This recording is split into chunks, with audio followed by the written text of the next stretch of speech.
Welcome to the Knight and Rose Show, where we discuss practical ways of living out an authentic Christian worldview. Today, we're going to continue our series on competing worldviews with a new topic. We're going to look at some predictions that have been made by different religions and different worldviews and see whether or not they prove to be accurate when compared with reality. I'm Wintery Knight. And I'm Desert Rose. Welcome, Rose. So in our last two episodes, we discussed what truth was, how we would define it, and we looked at some scientific evidence for the beginning of the universe and for a design of the universe. And we concluded that the universe began to exist, that it had a cause, and that the cause was an intelligent designer who fine-tuned the universe and our planet for complex life of any conceivable kind. Mm-hmm.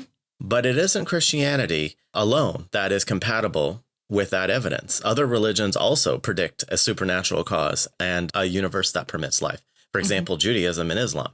Mm-hmm. So today we're going to look at some historical evidence to help us kind of whittle down the number of live options that we have so that we keep working towards a worldview that has truth claims that align with reality.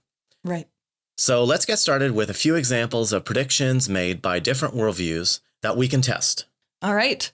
Well, Christianity, first of all, claims to have fulfilled prophecies that were spoken at least 500 years before their fulfillment. So that's one option as we're looking at predictions. We can certainly test for that. Yes, exactly. Jehovah's Witnesses, in contrast to Christianity, are perhaps best known for their numerous false predictions. So we'll look at that. Mm-hmm. Muslims actually also often claim that one of the ways non-Christians can know the Quran is reliable is because of its fulfilled prophecies. When speaking of different worldviews that claim to have fulfilled prophecies, we should definitely look at Islam as well. And we have New Age spiritualists who have actually an unfortunate history of both false prophecies and apparently true but problematic prophecies. So we'll take a look at those as well. Okay, sounds good. Yeah, and we're even going to look at secular worldviews as well. Well, different groups within the secular world and look at some of their predictions and prophecies, because there's no reason. I think most people kind of think about atheism and say, oh, it's automatically, scientific. It's automatically rational. But there are actually different strands of thought inside the secular worldview where these groups have made predictions, and those predictions have failed spectacularly. Right. So we don't just assume that secularism is a default position. We have to evaluate them like we would evaluate any other religion, try to find predictions that they've made, and then test them against reality. Right. Yeah, they make truth claims, and we need to evaluate them, test them. Let's start with the Jehovah's Witnesses. So last week I got a letter in my mailbox, and it had a handwritten address on it and a return address from a girl. So I was really excited, and I opened it up. Yeah, what single guy doesn't want a handwritten letter from a woman? Yeah, but it turned out to be a letter from our local Jehovah's Witness. And she was just sharing a bunch of stuff about the need for community, the need for happy feelings.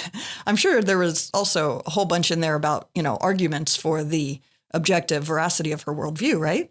Actually, no, it was no. No. I'm shocked. Yeah. Well, so I wasn't impressed with that. I just pitched it in the garbage after reading it. But yeah, that actually reminds me of my Mormon visitors who came not too long ago. About every 5 years or so, it seems like they take me off the blacklist, or the blacklist doesn't get passed on, or maybe it's because I move every few years. But anyway, they came and visited me again recently and advocated for Mormonism as the worldview I should go for because it meets desires for a happy family, just like in the TV ads. Yeah. Feelings. This is a good line of thought because I think a lot of people are going to present their worldview as being a way to achieve family and unity and community.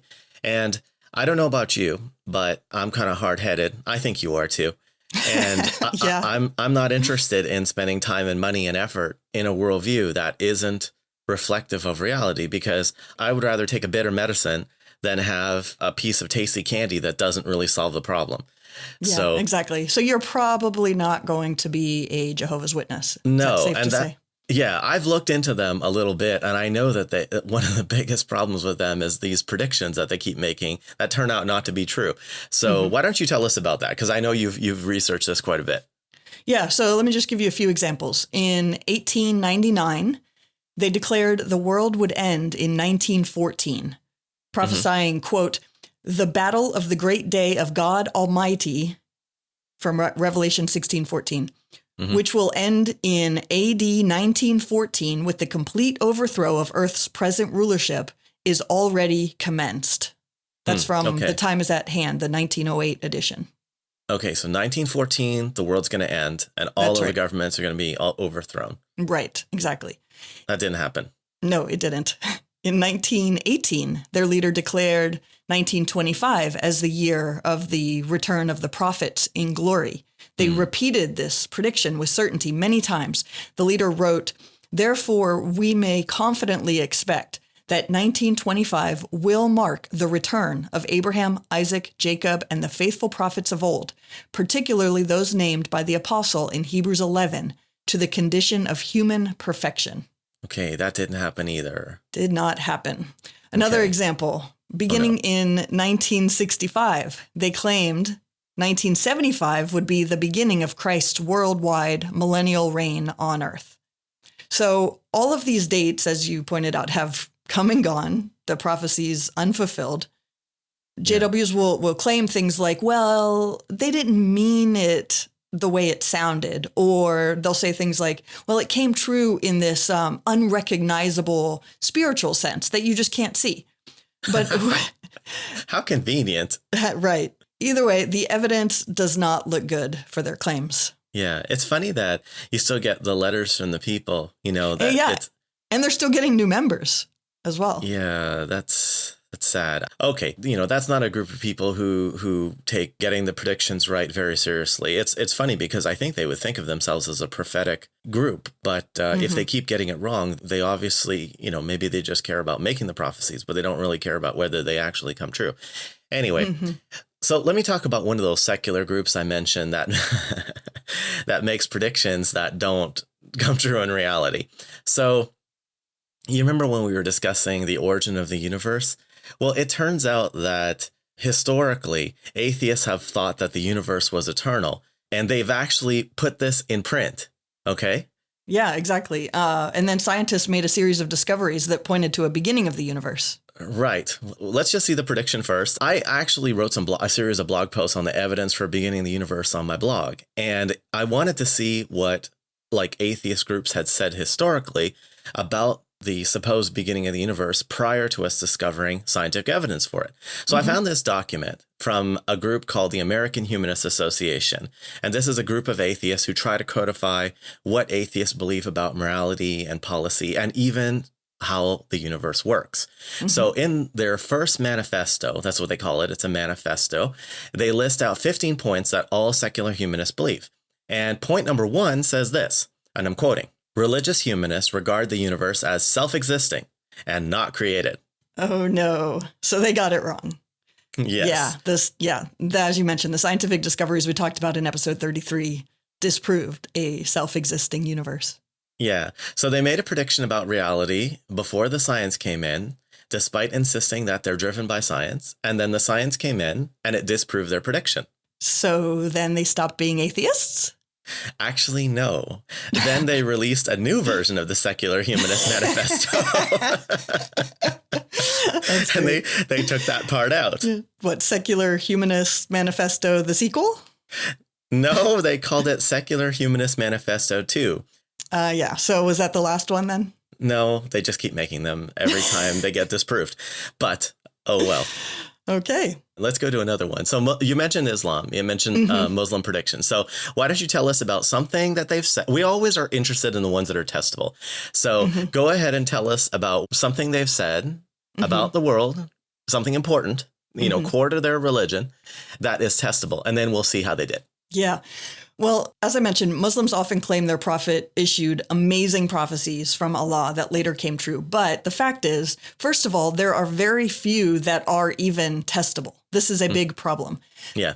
And secondly, what they claim are prophecies are actually just a few words taken out of context and given a radically different meaning than the way they would have been understood in their context. Okay, give us an example of that second one, something taken out of context to mean something that the author never intended.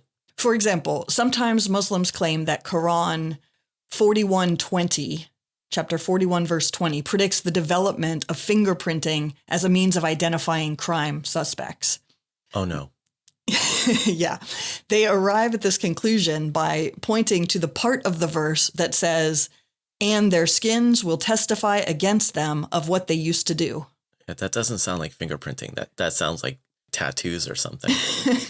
It really does.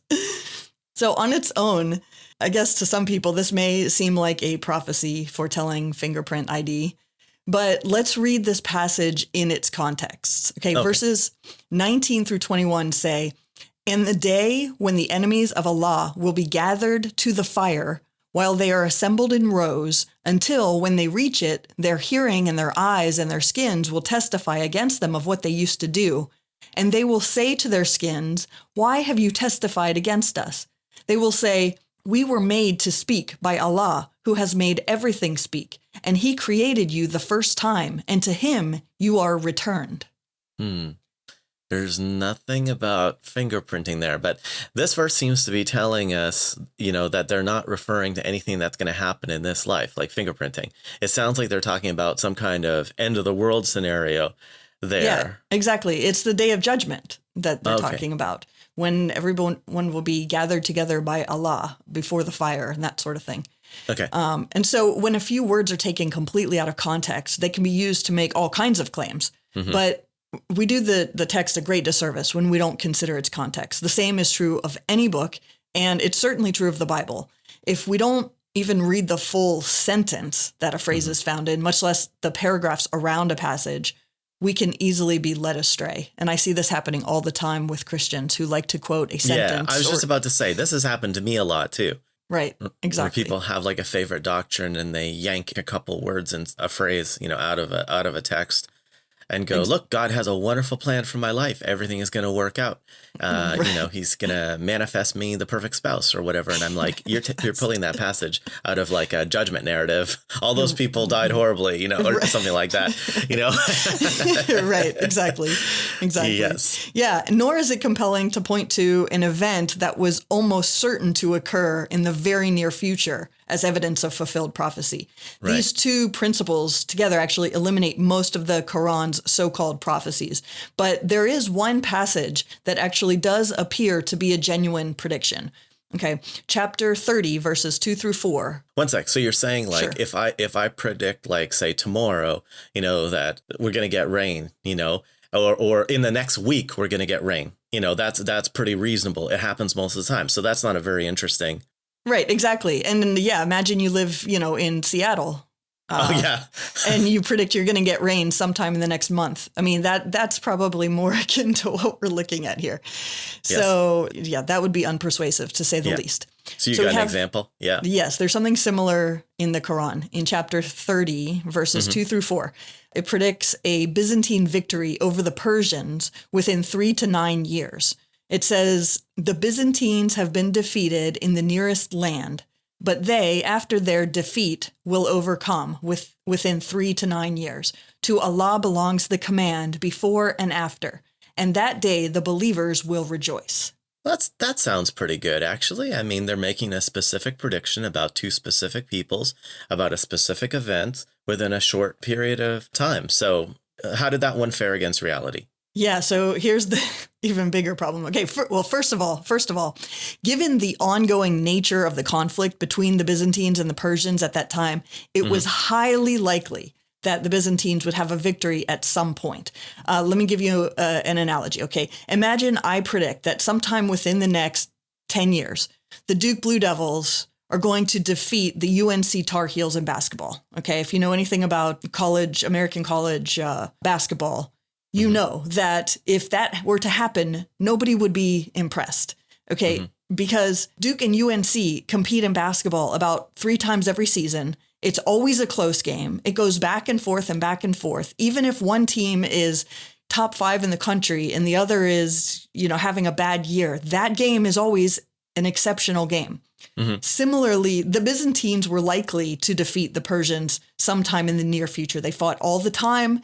They were rivals. Mm-hmm. And to say that the Byzantines would defeat the Persians in the next, decade or so is just a, pretty safe guess. Okay. All right. And yet somehow this prophecy still failed. It took 17 years for the Byzantines to defeat the Persians, despite the constant conflicts and near certain imminent victory at the time of this revelation. If anything, this passage is strong evidence that Muhammad was a false prophet. Wow. Okay, let's move on to a different group. Okay. A group that won't murder us. Let's go to the Darwinists. Mm-hmm. So Darwinians have made quite a few predictions about the world that we can test. So one of the predictions that was made was by Darwin himself, where he says, the process for creating life from non-life is very simple. And that's because I can imagine that the conditions when life emerged in our past were very favorable to the creation of life. We had the right gases. We had the right environment, he asserted. He also said the process of going from non-living chemicals in like a pool of water is very simple and easy because cells are very simple. They're not complex at all. We can take a look. That's wonderful. It's a prediction and we can test it, Mm-hmm. And he also talked about the fossil record where he says, well, the way that all the different body plans emerged is that it started with one or two, and then they moved to different environments and adapted to those environments. And then as more of these animals moved to these environments and adapted, then we got new body plans. So over a long period of time. So maybe if I needed wings and I moved somewhere where I needed wings, then I would evolve wings. But if I needed fins, then I would evolve, fins or gills, just depending on what the environment was pressuring me to do. So if we look at the fossil record, we should see the gradual emergence of more body plans from less body plans. And it should happen over a long period of time. Okay. Mm-hmm. And then one more prediction that Darwinists have made. This one is more modern. They have asserted that after DNA was discovered, they said, well, the process that created this DNA was not designed. Okay. So when we look at DNA, we should expect to find a lot of junk in there that's just left over from this long evolutionary process that developed all this DNA in our bodies. So 3 predictions. So all of those are wrong. All of those are wrong. So tell us about why they're wrong. Well, the more scientific discoveries we've made, the more complexity we've discovered in the cell, of course. Mm-hmm. We've discovered that the origin of life is far more complicated than Darwin could have ever thought. We've found molecular machines in the cell that cannot be built up in a stepwise Darwinian fashion. Mm-hmm. And that's not even to mention the problem of sequencing building blocks into functional components. So that's one problem. Yeah, that's the origin of life problem. Right. And then for the fossil record, they're expecting like slow increases in the number of body plans, but that's not what the fossil record shows. It shows stasis from the beginning of the first records of animal life to this period known as the Cambrian era, when a whole stack of body plans come in within a very short period of time. Mm-hmm. And then the number declines to the present day. So this is not the gradual growth in body plans that they were expecting. Yeah. And to the third point, I remember there was a recent large-scale study to find out how much junk was in our DNA. Mm-hmm. As you mentioned, some atheists were saying that it was almost all junk. Yeah, this is called the ENCODE study. ENCODE, right. ENCODE. Yeah, exactly. And it revealed that the non-coding DNA that atheists had predicted to be junk were actually very useful and important. Yeah. So they're 0 for 3. So I think this is important. Like if you're trying to decide which worldview that you should pick, I think you want to pick one that doesn't make these kind of predictive errors. Yeah. A lot of times Darwinists will say, well, science is self-correcting. But I think when people are always making predictions where their view is disproved by science, you have to consider that there's something else going on there. Now, we're not going to talk about that in this show, but it's something to think about. Why would they want this to be true and then keep trying to save the theory when it gets disproved by evidence? Yeah, great point. So let's talk about New Age spiritualists. Oh, yeah. You had mentioned those. Yeah. So that would include like palm readers, tarot card readers, the New Apostolic Reformation, NAR. If you've heard of that movement, they claim to be Christians. have very concerning practices and beliefs. Yeah, there was a really good episode of the Apologetics 315 podcast about that new apostolic reformation. Yes. Yeah, people should definitely listen to that because there's a lot of deception and concerning teachings going on there. People need to know about that because they're actually very popular within some evangelical circles. Wow. But anyway, with the whole broader idea of New Age spiritualists. So when I had my really bad cough this spring for a couple months and nothing my doctors had prescribed was working, a friend of mine suggested that I go to a salt cave. And so I decided... A salt cave? Yes. So you basically sit in a room and they pump pharmaceutical grade salt that is ground up so small you cannot see it. You can't really feel it. And it gets into your lungs and it actually can go into the lungs and into parts of the body so deep that it can go deeper than where some medications can go. And it can absorb toxins and reduce inflammation. So I thought it was worth a try because I grew up on the water and I was always healthy. Whenever I go back and see my family on the water, I get healthy. So anyway, there were a lot of Christians at the salt cave. So I don't want to give the impression it's a place where just New Agers hang out or anything like that. Far from it. But there was this one woman who said, she said, you know, I'm here because my palm reader told me to come here and she's always right. And, you know, like last month, for example, she predicted from reading my palm that a new day is coming and a breakthrough that will leave you excited for what is next is ahead. And she thought this prediction was just dead on because something new and good, exciting happened to her. Okay. So I hear this a lot. I have some family members who are into New Age, mysticism and palm reading and this sort of thing. The predictions they share tend to be very, very vague. I also know from reading, studying, and talking to people who do this that they practice reading people's expressions. So they'll talk and talk and talk. The palm readers are the prophets or whatever they call them. They'll talk and kind of look for reactions in people. And then when they see a reaction or an emotion expressed in a face or things like that, they'll kind of camp out there.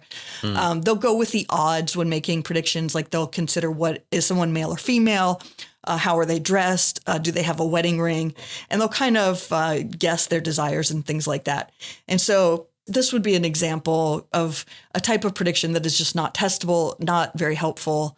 And, you know, with a little bit of discernment, it's pretty obvious that nothing truly remarkable is going on here, except remarkable deception. Yeah, it's definitely not the specific kind of prediction that we were talking about. Yeah, so I have to say something about this. So I have noticed that a lot of people really put a lot of stock in horoscopes and zodiac signs, even Christians. Wow. I saw this hilarious meme. Basically, this man and woman are talking, and the woman says to the man, "So, what's your zodiac sign?" And he goes, "Dinosaur."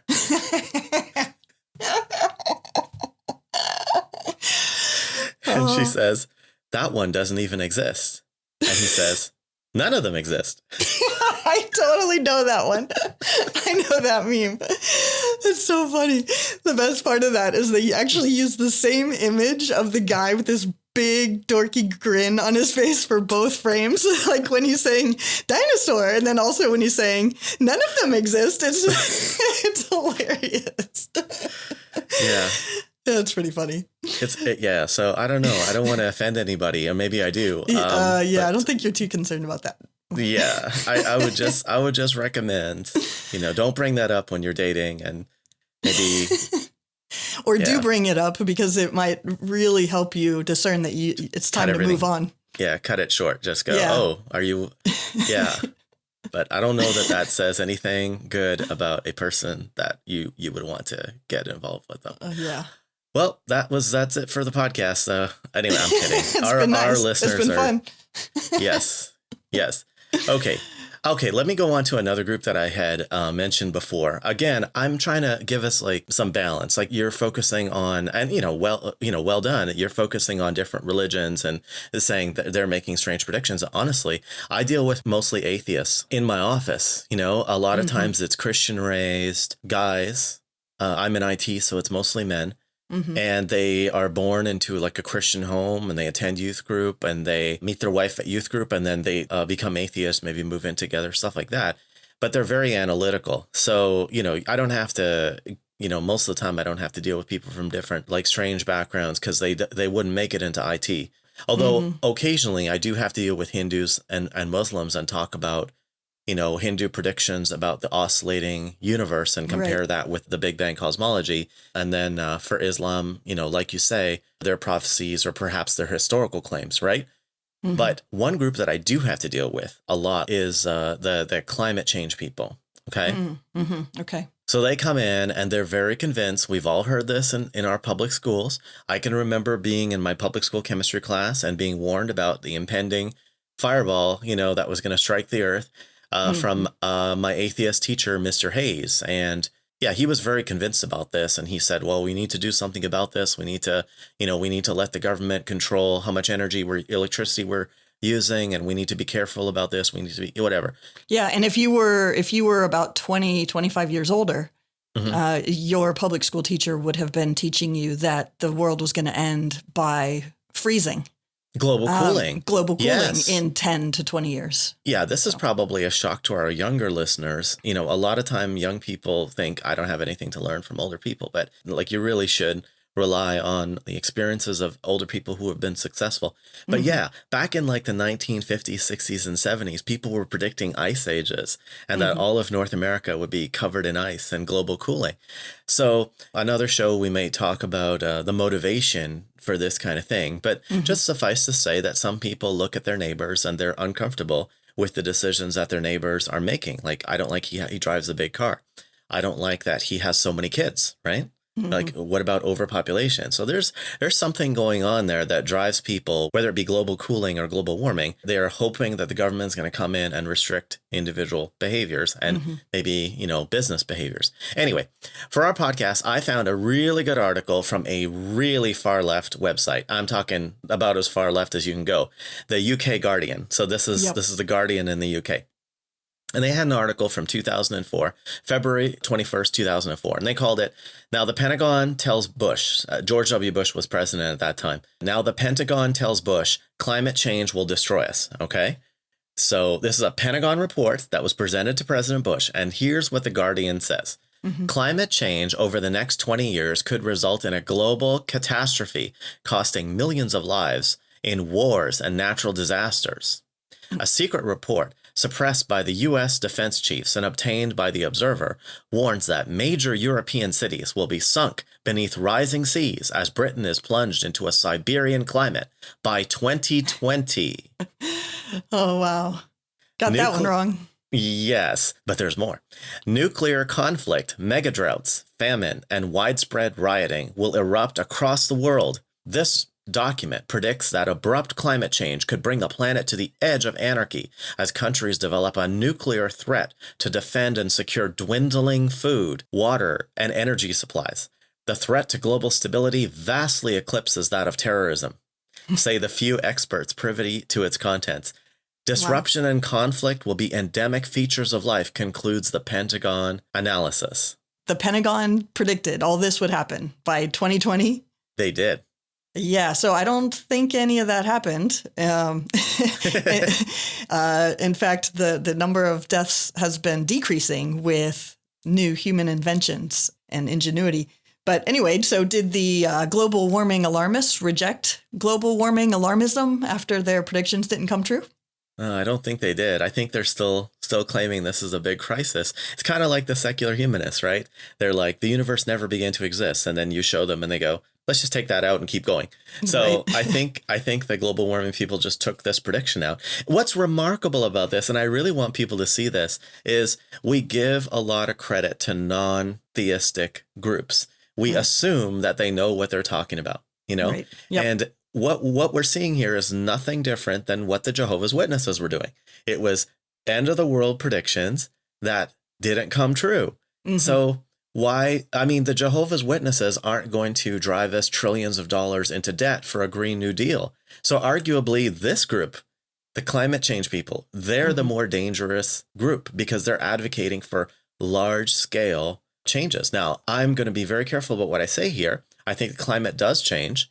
Yes. The real question is what's driving it and what should humans do about it? Right. And that's where we disagree with the climate change people. I could easily say that changes in global temperatures have been going on since the planet was formed, that it was warmer in the past than it is now, and that these changes are caused by solar like behavior cycles or, changes in the sun's behavior. Yeah. And they're not caused by human activity at all, unless you think that medieval knights were riding around in SUVs or something, and they were, they had global warming back then, and that's what was causing it. Yeah, can I just add something because it just happened like 2 or 3 days ago. Go ahead. Did you happen to see that AOC tweeted that we just had the hottest day in 120,000 years?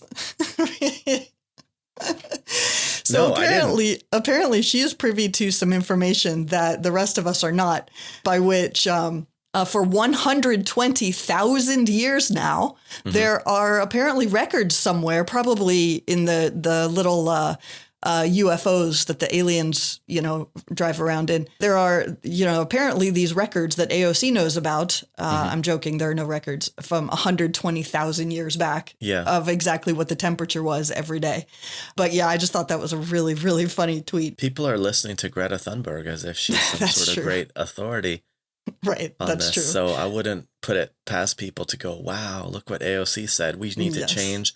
I mean, this is going to hurt your family. This is going to hurt your kids. They're going to be paying off the debt that we run up to fix this so-called, I'm holding up quotey fingers, problem, Right. So it's something, to be concerned about. Nobody is worried that the Jehovah's Witnesses are going to bankrupt you and bankrupt your kids. But when this group gets it wrong and we disregard their record of making predictions that are correct and accurate, we're going to suffer. And so it's very important that everybody be careful about how they choose their worldview.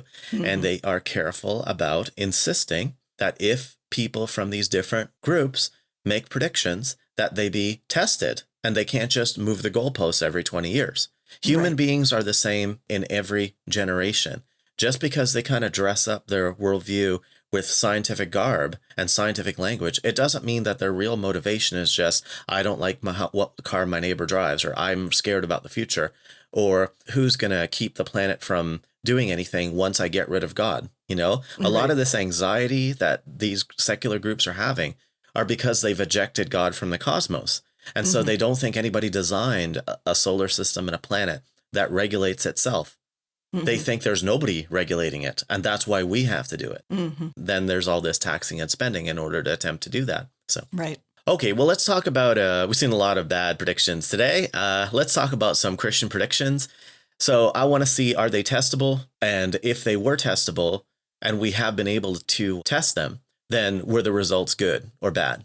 Right. So in contrast to the ones we've been talking about, biblical Christianity has over 300 prophecies just regarding the Messiah, some of which are very specific, completely outside the control of any human's ability to manipulate things, and strongly defensible, I'd say, certainly in at least a few examples. And these were fulfilled in an unmistakable way by Jesus of Nazareth about 2,000 years ago, as opposed to kind of the Jehovah's Witnesses claims that, well, it was fulfilled in a spiritual way that nobody can observe or tell.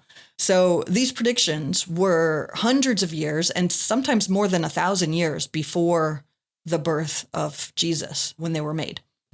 So why don't you just give us a listing of some of the examples of prophecies that have been made in the Bible? Okay. Well, according to the historical records, it was prophesied that the Messiah would be of the tribe of Judah, for example, that he would be from the line of King David, that he would be born in the town of Bethlehem, that he would be called out of Egypt, that he would be accursed and afflicted, but not open his mouth, that he would be led to his death as a lamb is to be slaughtered. He would be buried with the rich. He would be wounded for our rebellion against God. So there are 8 examples right there. These are all coming from the Old Testament. You have the reference for this. We'll put them in the show notes. Okay. But they're all before Jesus was born. So it's very hard to arrange things so that he meets all these prophecies You would have to be like in charge of the government. And I don't see that the early Christians had that kind of power. Right. Exactly. Exactly. With specifics about how and where and from which line he was born, how and where he would die, things like that.